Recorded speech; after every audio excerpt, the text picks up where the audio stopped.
Ang Kapitolyo ng Camarines Sur, 18 taon nang dire-diretsong hawak ng pamilya Villafuerte. Kaya ang apelyidong Villafuerte, nakadikit na sa kasaysayan ng Camp Sur. 3 henerasyon ng Villafuerte na ang naluklok sa Kapitolyo at Kongreso. The Villafuerte clan is reflective of what's wrong with Philippine society. Namamana ang posisyon. Sinimulan ni Mariano Villafuerte ang pagtatatak ng kanilang apelyido sa Camp Sur nang siya ay maging kinatawan sa Kongreso noong 1928. Matapos ang kanyang termino, ang pagkagobernador naman ang kanyang pinasok noong 1942. Ilang dekada rin ang lumipas nang sumunod sa kanyang mga yapak ang anak na si Luis Villafuerte. Naging assemblyman siya sa interim batasang pambansa noong katapusan ng dekada 70.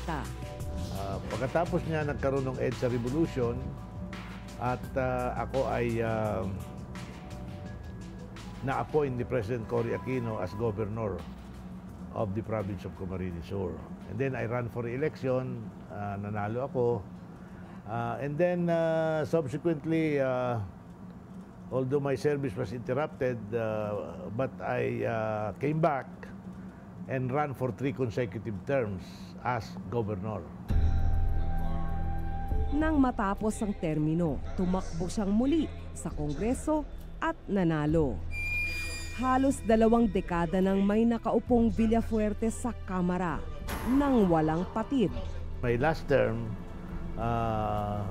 I shifted to the position of congressman.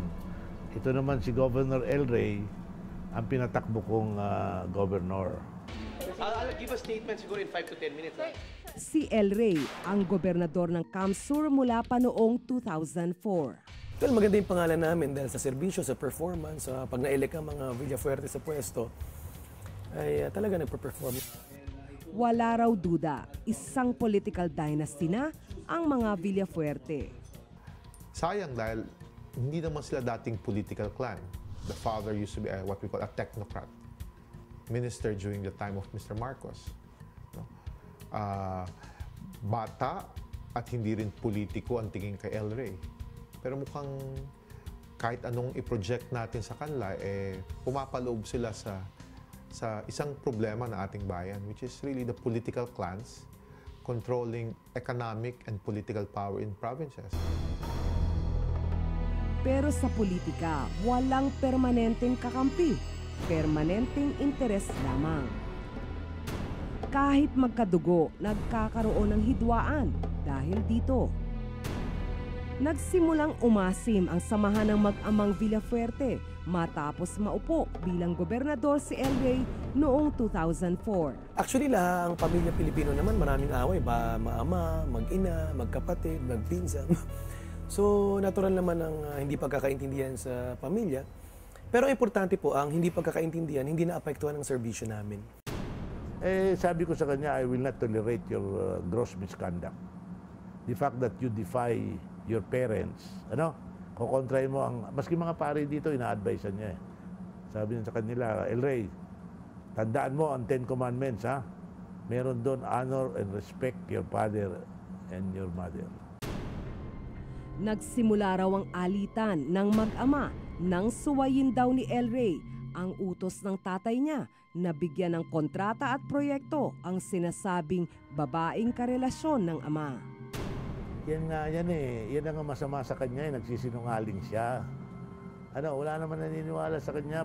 Ngayon, nung nako-corner na siya, mag-iimbento na siya ng istorya. Kaya, ang nangyayari ngayon, ang misis ko, galit sa kanya, sa kanyang mga kasinungalingan. Mga kapatid niya, kontra sa kanya. Actually, ako naman, siyempre ako inahalal na governor. Kung sa tingin kong mali, ay hindi ko gagawin. Kung sa tingin kong tama. So, siyempre, may nadadamay na rin dyan. Inalis din daw ni El Rey ang mga empleyado at kaalyado ng ama nung siya ay nanalong gobernador. Pagdating ng local election, gusto na naman siyang mamili ng mga kandidato niya. at iiwanan yung mga tao na tumulong sa kanya. Hindi ba masamang ugali yun? He is an ungrateful person. Pagkatapos na nakaupo siya, ang sabi niya, gobernador na daw siya, gusto niyang palitan yung mga tao na inappoint ko, maski permanente, at sila daw ang mamimili. Actually, hindi totoo yun. Kasi hindi ka naman pwede magtanggal ng tao dahil alam mo naman sa gobyerno, pag permanent, kahit sa pribadong sektor. Kung nagpa-perform ka, pinomote pa nga namin yung iba. Pero kung hindi ka nagpa-perform, pinag-aralan namin yung iba. Yung hindi talaga pumasa, yun, tinanggal namin. Kung tutuusin, hindi naman daw dapat magkaroon ng away ang dalawa dahil magkaiba ang kanilang gawain sa gobyerno. At the end of the day, kung pag-uusapan natin ay pamamahala ng lalawigan, ang governor ay si El Rey Villaferte. Siya ang nararapat lang masunod kasi siya naman ang binoto ng tao. Ang kanyang ama ay now congressman. Dapat mag-focus on being a legislator. Magtatapos na ang termino ng mag-ama sa susunod na eleksyon at mukhang mas titindi pa ang kanilang alitan.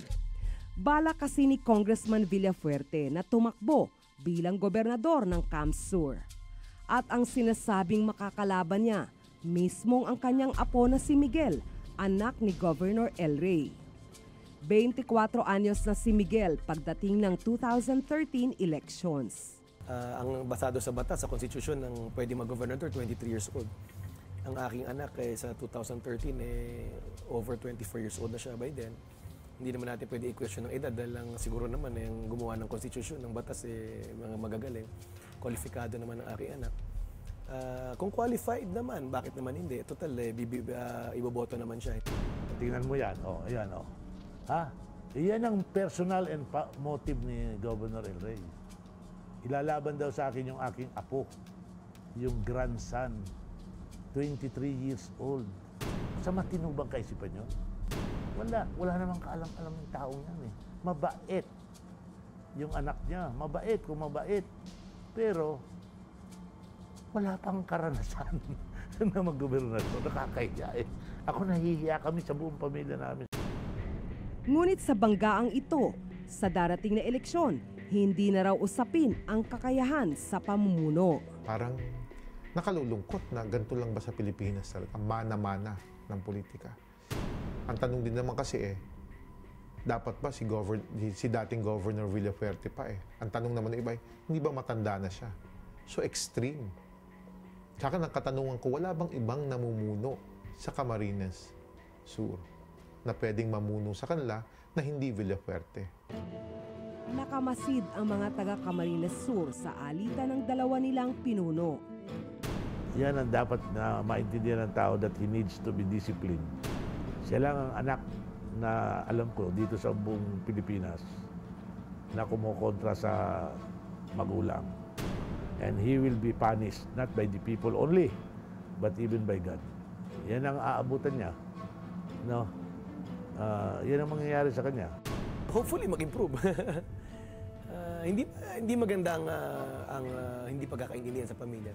Pero palagay ko naman panahon lang yan bago kami usap ulit magkaintindihan. Sa tono ng usapan, tila tiyak na ng mga Villafuerte na ang susunod na lider ng probinsya ay mula pa rin sa kanilang hanay.